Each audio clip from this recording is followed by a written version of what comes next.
right, it looks like we are live. I just need to double check and make sure that it's actually happening everywhere. Is it happening? Are we actually live? What is going on right now?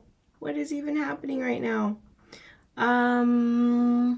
Let's see. Are we live on Facebook as well?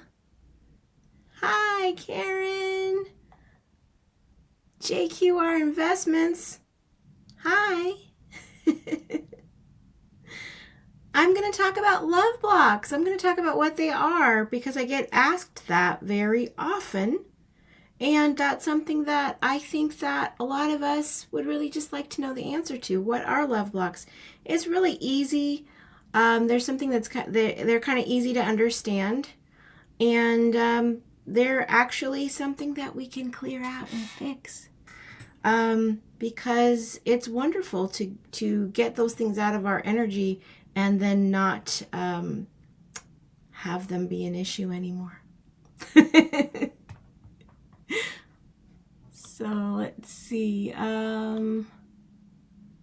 This is the first time that I've used Lula, so thank you for being patient with me while I figure out if this is actually working. But hi, hello. If you are watching this, then please let me know where you're watching from so that I know that it's working. It should be working on YouTube. It should be working on Facebook. It should be working on Instagram. It should be doing stuff. It should be, it should be everywhere. It should be everywhere like MasterCard or whatever that is. Yeah. So that's what's happening with that. So what we're going to talk about, like I said, are love blocks. If we have not, what in the world? There we go.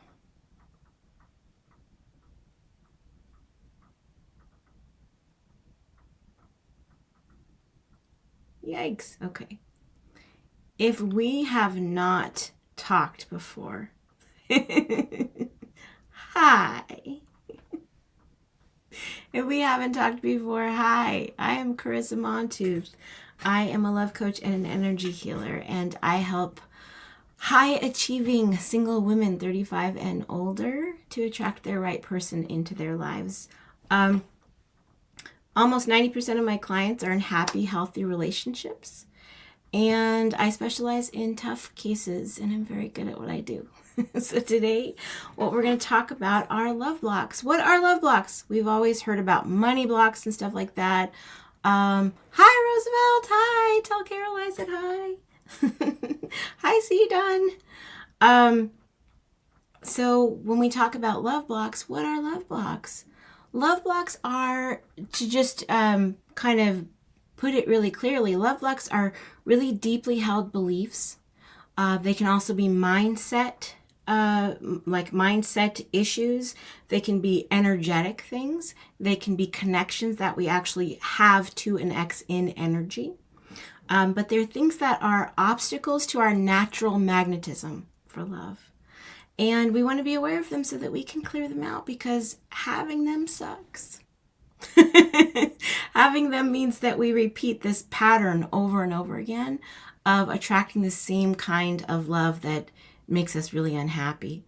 So a love block may be a belief that says that no matter what I do, love is hard for me. A love block could be a belief that says, I've got to lose weight so that I can attract love.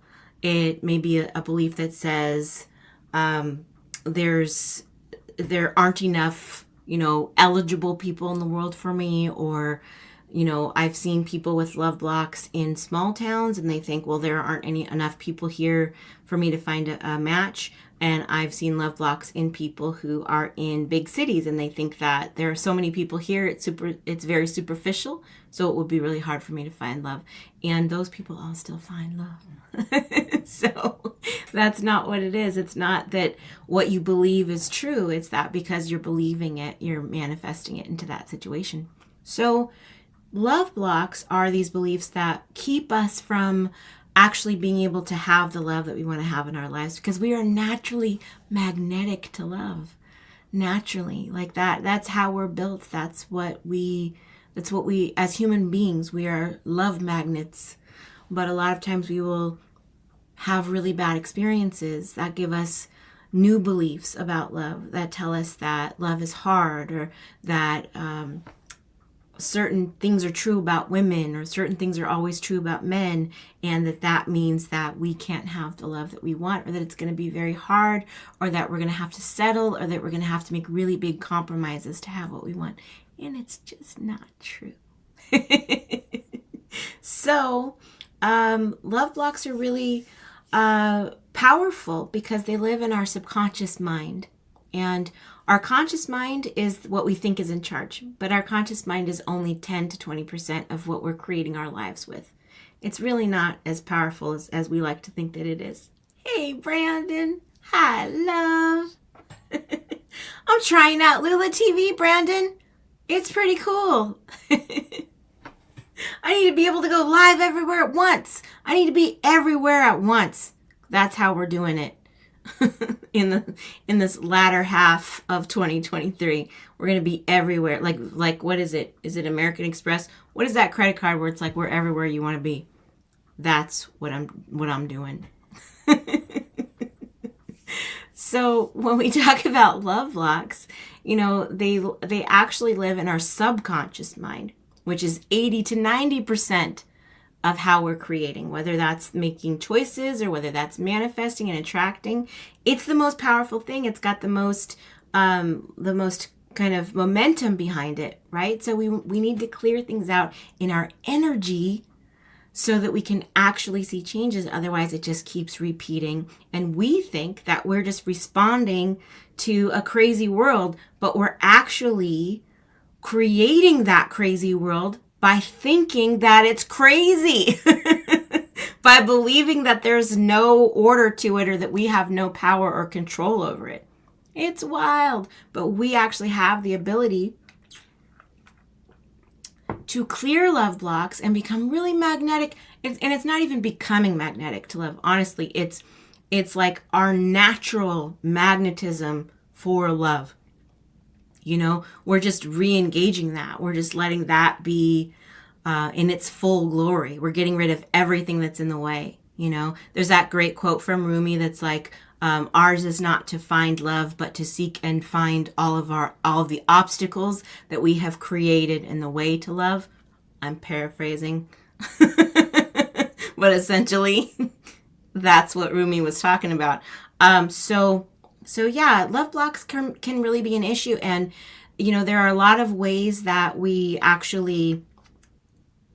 try to clear them out, right? One of the ways that we try to clear them out is through affirmations. And I'm going to tell you that affirmations very rarely work. And I'm going to tell you why. Affirmations very rarely work because the love blocks any kind of energetic block lives in our subconscious mind. And affirmations work in our conscious mind.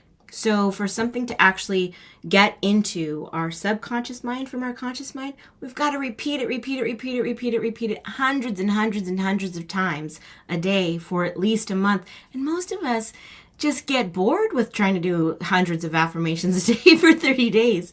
You've got to really be so focused and really want it so badly to focus on it that much, that you repeat it that much, that it gets into your subconscious. And very often we use the wrong affirmations. We create affirmations that feel like too much of a stretch to our subconscious. So we'll want to create love, we'll want to attract love, and we'll have an affirmation that's like, my soulmate is here right now, and life and love are easy and beautiful. And our subconscious just calls BS on it immediately. And we trigger all of this resistance. So every time we're repeating this affirmation, we're actually triggering resistance really intensely and powerfully.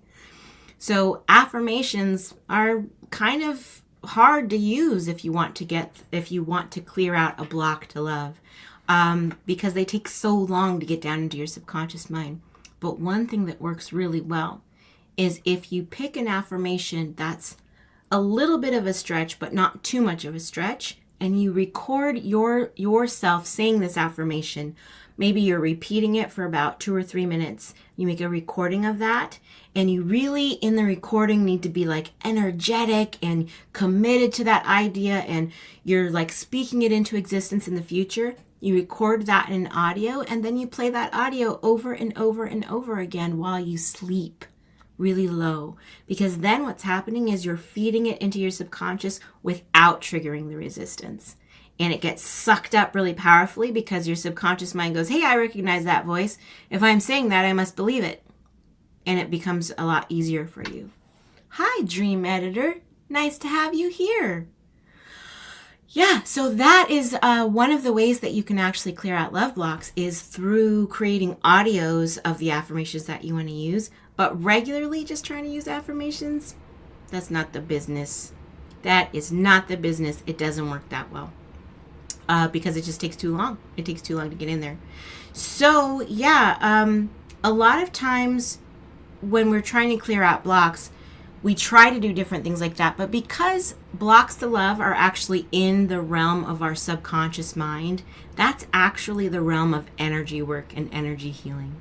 So a lot of times if we're really struggling with something and it's creating this pattern over and over and over again that sucks, and we hate having to deal with it, and we're seeing the results of it in our lives all the time, and it just, we feel like we can't get away from it, and it's like our particular brand of heartache that we get to experience over and over again. A lot of times that's because we have a really deep-seated belief in our subconscious mind, and that needs to be cleared through energy work. So that is how that works. That is a question that I get really often is like, what is a love block? How can I clear it? What are some of the common love blocks? Really common love blocks actually have to do with things like our appearance, like how attractive we think that we are. Every single person, I've never talked to any client who didn't think they needed to lose weight. It's crazy. We always think that we need to lose weight. And the weird thing about it is that we actually need to heal our relationship with our body. We don't need to lose weight. We need to heal our relationship with our body. Our body is our dearest, closest friend. It's been with us since birth. And if you think about the things that you say to yourself to try to make your body change, to try to punish your body into changing in different ways, especially women, we do this. It's like you would never say those things to your best friend, but your body is absorbing those thoughts and feelings all the time in thinking of it that way. Right? Everyone's always like, I gotta lose 15 pounds. I gotta lose 10 pounds. I gotta lose whatever. But if you think about it, there are people at every weight. If everybody from weighing 115 pounds to 315 pounds, if everybody in that age range, in that weight range, thinks they need to lose 15 pounds, it's not the 15 pounds, right? Everybody in that range thinks they need to lose at least 15 pounds, and it's not the pounds, right? It's crazy. It's like we just have this belief that says that as soon as I do that, I will be desirable. As soon as I do that, I'll be ready. As soon as I do that, I'll be able to get out there and do things. Yeah. So that's one of the things that we need to heal, because we always want to attract someone into our lives. This is a really powerful love block, right? We want to attract someone into our lives who loves our bodies, who thinks that we're sexy, attractive, hot, all that stuff. But we don't think we're sexy and attractive and hot. We don't like our bodies, but we're hoping to attract somebody who does, right? How is that supposed to work? That doesn't work. Right? We have to actually heal our own relationship with our bodies. And one of the ways that we can do that, a little bit of that right now. So one of the ways that we can do that is that if you close your eyes and you think about your body like it's separated out from you, it's standing in front of you, facing you. And think about your middle name. And just give your body that's standing there in front of you, give it your middle name, right? So you're going to look at your body and you're going to call it by your middle name. And I want you to imagine that all the things that you say when you reach for food that you want to eat, or when you get out of the bath or you get out of the shower and you don't want to look in the mirror because you don't like this and you don't like that, or the things that you say to other people about your body when you don't want to be in a swimsuit or you don't want to whatever, all those things like nobody's going to be attracted to this. Nobody's going to think that this is sexy. I want you to imagine you're actually saying that to your body using your middle name, speaking to it like it's a separate person with that name. And if you think about all of those things that you've been saying to your body over and over again, and how even when you don't say it out loud, when you think it, your body hears it and feels it. Think about that and let yourself absorb what the impact of that must be, what the cumulative impact of that must be from years and years of doing that, right? Years and years of not saying, I love you, thank you, thank you, thank you, thank you, thank you. Thank you for being here. Thank you for taking such great care of me. You know, we never say that to our bodies. Thank you for taking such great care of me. Thank you for being the vehicle that I move through the world in, you know. For mothers, we're always thinking about how we want to get back to what our body looked like before, and we're never saying like, thank you, body, for bringing life into the world. You know, we never say thank you, body, for arms that hug other people. Like how I get to express and receive love, right?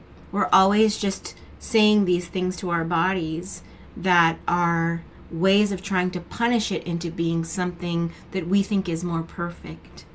And it's so hard to attract someone who loves us, who loves our body and thinks that our body is wonderful, if we don't love our body and think that it's wonderful, right? It's I would say it's our most important relationship to heal, is the relationship we have with our bodies. When we talk about self-love, when we talk about, self-care as being under the umbrella of self-love, that's one of the biggest things. Do I have a good relationship with my body? Do I cherish my body? When you get out of the bath, when you get out of the shower, do you avoid looking in the mirror? If you look in the mirror, do you say terrible things that you would never say to a friend?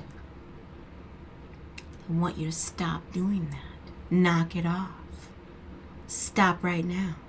And what I want you to do instead is to look at yourself and say, thank you, thank you, thank you. I love you, I love you, I love you.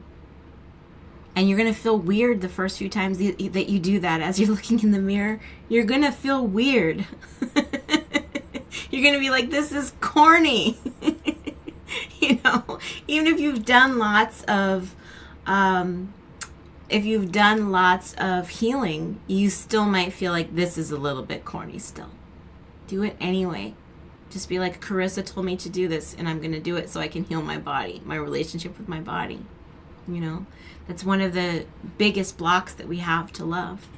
We have all these blocks to love, and some of them have to do with believing it's not going to come, and some of them have to do with being afraid of what will happen when it does come.